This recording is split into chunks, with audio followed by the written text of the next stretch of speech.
one more chance, please. I want for one more chance. Ano? Alam mo, kidnapping to ha. Pag ikaw talaga hindi ko na gusto mo kadadalhin, susumbong ka sa polis. Sige na, halika na.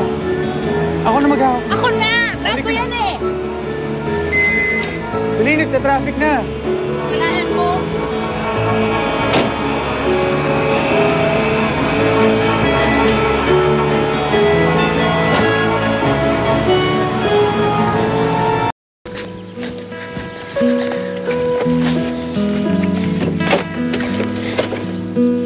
Ano, hindi ka ba bababa? Hindi. Kung mag-uusap tayo, mag-usap na tayo dito. Sabihin mo na yung gusto mong sabihin. Hindi naman dito eh. Ito, no?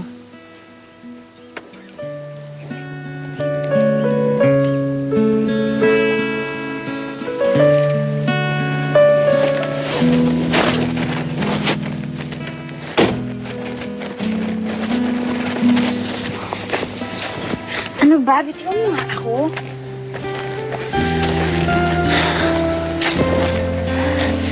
Ano to? Ang ganda dito, no? Ay. Alam mo, Sabel, hindi ako nakatulog masyado kagabi. Lalo na nung isang gabi.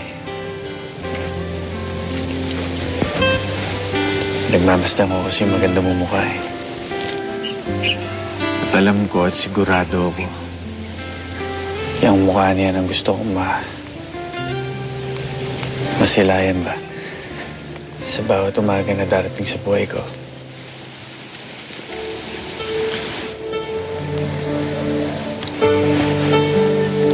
Ano yung kumikinang-kanang na yan?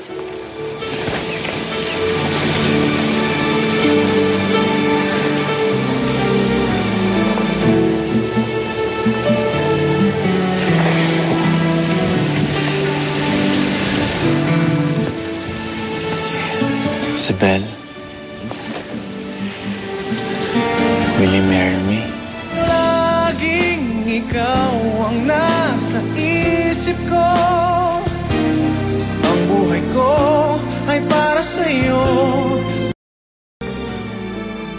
Isabel, bakit? Ayaw mo ba? Galit ka ba? Oo. Oo, nagalit ka? Ayaw mo, galit ka?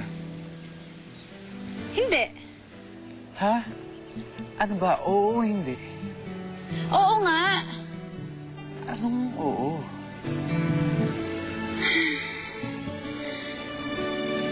Oo, pakakasalan kita. Kala ko naman, paduduguin mo pa yung ilong ko. Ewan ko, hindi ko kasi maintindihan eh. Hindi ka yung ideal man ko. Presko ka, adelantado, atrebido, babaero. Salamat, ha?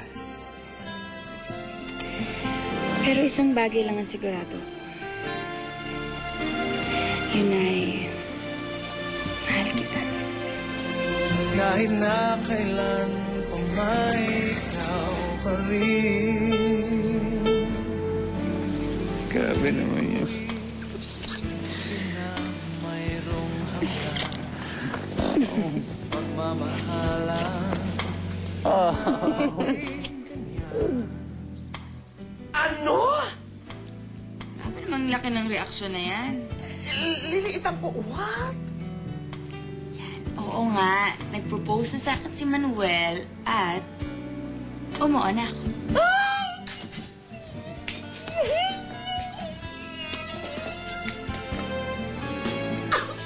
Sige na, mag-react ka na. Baka atakihin ka na yan. What? Oh my gosh, I'm so happy for you. Sa inabahaba ng prosesyon, umurong, sumulong, isang katerbang pagpapakyut at papapagirl. Finally, kakasal ka na. Kaya lang, teka. Bakit?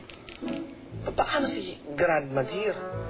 Hindi kaya matapos ng episode nyo sa Tagaytay ay basahan na ang turi niya kay Manuel? Hindi ko matatanggap. At kahit kailan, hindi ko kayang tanggapin na magpapakasal si Isabel sa lalaking yan. Masyado ka namang OA. Hindi ako OA. Ipinapakita ko lang kay Isabel ang matindi kong pagtutol sa pagpapakasal niya sa lalaking yan. Ano bang problema sa'yo ni Manuel? Oh, Hindi sila bagay ni Isabel. yung tao, binata. Mabait, may hanap buhay. Ano pa hanapin mo? Hanap buhay o hanap patay? Joke! Kasi naman ipapatawa ko ang iinit ang ulo niyo eh. Basta sa akin, ang importante, walang kaso si Manuel. Ang importante sa akin, kung magpapakasal ba yung apo natin. Lo, si Manuel na ho talaga ang gusto kong pakasalan. Handa na ho ako. Paano si Doc? Masasaktan siya. Wala namang ginawang masama yung tao. Pero la, hindi ko na ho mahal si Drew. Si Manuel na ho ang mahal ko. Sana ho maintindihan niyo yun. Sino ba naman ako? Para pakinggan mo. Hindi naman ako importante. Lolo mo lang naman ang mahal mo eh. Buti pa, mamatay na lang ako. La, ha? Ano? Kasal na naman? Ano naman kabulastogan yan, Manuel? Nahanap ko na ho yung babaeng pakakasalan ko. Eh, anong tawag sa babae? Pakakasalan mo rin dapat, pero iniwan mo. Hindi ko naman ho kasi talaga tutuluyan yun eh. Alam niyo naman na hindi ko talaga mahal yun eh.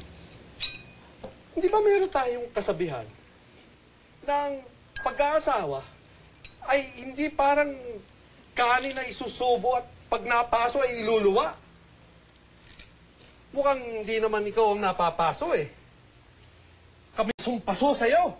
Eh, kamusta na nga pala yung isang babae? Talaga bang wala na siya? Tapos na ho kami nun.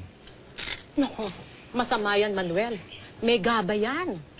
Tsaka baka hindi ka pagpalain. Hindi man ho ako humihingi ng payo sa inyo eh. Ipinapaalam ko lang sa inyo. Siyempre, ipinapaalam mo dahil gastos na naman yan. Eh, wala naman ho akong hinihingi eh. Blessings nyo lang. Gastos sa pera, saya sa panahon. Ako, Manuel, kung wala kang ibang magawa, iba na lang ang pag-aabalahan mo. Huwag yung pagpapakasal.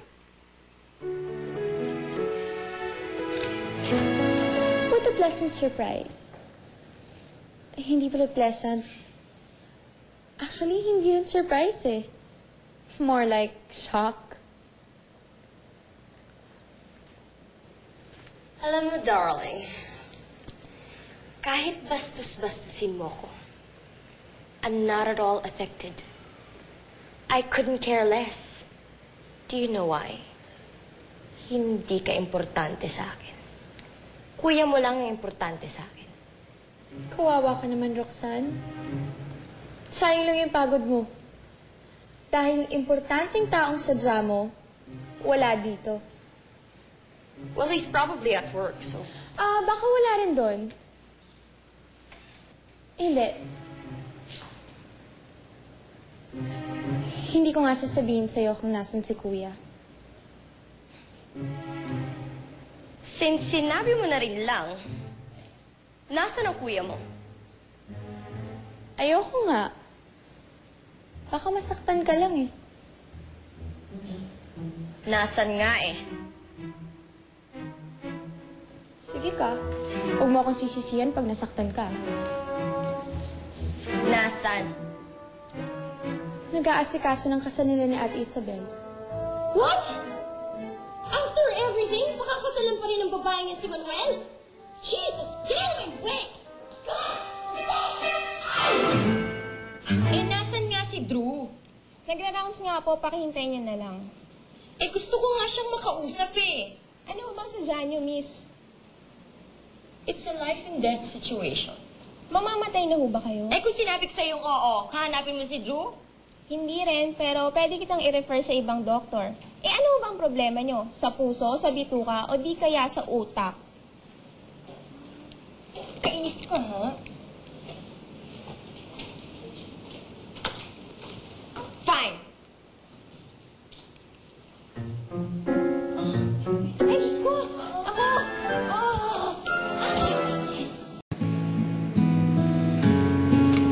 Nagbibiro ka ba? Kasi hindi magandang biro to. Eh kasi yung mga nurses mo sa baba, no? Ayokong hanapin. Eh kanina pa kita pinapahanap. At least now, you're here. What can I do for you? Alam mo bang ikakasal na si Isabel? Kakasal? Yes. Ikakasal siya with my Manuel. Malaya naman siyang gawin kung anong gusto niyang gawin eh. We're not together anymore. You're just gonna let her go just like that? Jeez. Alam mo, mahal ko si Isabel. Kung anong gusto niya, kung anong kaliligaya niya, masaya na ako para sa kanya doon. Yuck. As if. You can't be happy for her. I mean, lalo na alam mong may history si Manuel na nangiiwan ng babae. Paano biglang one day, makahanap siya ng babae na mas hihigit pa kay Isabel, tapos iiwanan niya siya katulad ng iniwan niya ako? Ano na lang gagawin mo? Especially, you love this person so much. Alam mo, hindi ko kasi maintindihan eh. Matatanda na tayo. Legal age na. Ba't kailangan pa natin ng blessings nila? Hindi ko nga rin maintindihan eh. Ang alin? Hindi ko maintindihan kung bakit hindi nila nakikita yung mga bagay na nakikita ko sa'yo.